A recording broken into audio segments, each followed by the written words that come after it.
هو ايه حكايه الناس اللي كل شويه بتتمسك بسبب الفيديوهات اللي بيحملوها على التيك توك او اليوتيوب او اي وسيله من وسائل التواصل الاجتماعي زي المشاهده كده؟ يا ترى ايه هي التهمه اللي بتوجه ليها، وايه هي عقوبتها، وايه سند الكلام ده من القانون؟ يلا بينا نشوف. الجزر دي أول نظر.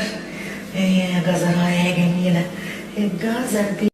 كلنا عرفنا المشاهد اللي اتمسكت بسبب فيديوهات التيك توك او اليوتيوب او الفيديوهات اللي بتتحمل على وسائل التواصل الاجتماعي، وزيها كتير. يا ترى ايه هي التهمه المنسوبه ليهم، وايه هي عقوبتهم، وايه سند الكلام ده من القانون؟ أولا، سند الكلام ده من القانون هي نصوص المواد 1 و14 و15 من قانون مكافحة الدعارة رقم 10 لسنة 1961. المادة 1 بقى بتقول إيه؟ كل من حرض شخص ذكر كان أو أنثى على ارتكاب الفجور أو الدعارة أو ساعده على ذلك أو سهل له، وكذلك من استخدمه أو استدرجه أو أغواه بقصد ارتكاب الفجور أو الدعارة يعاقب بالحبس مدة لا تقل على سنة ولا تزيد على 3 سنوات.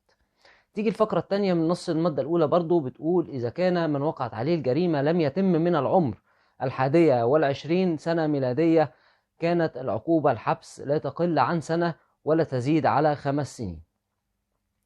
ده غير طبعا الغرامة التي لا تقل عن 100 جنيه ولا تزيد عن 500 جنيه. المادة 14 بقى بتقول: كل من أعلن بأي طريقة من طرق الإعلان دعوة تتضمن إغراء بالفجور أو الدعارة أو لفت الأنظار إلى ذلك يعاقب بالحبس مدة لا تزيد على 3 سنين وغرامة لا تزيد على 100 جنيه.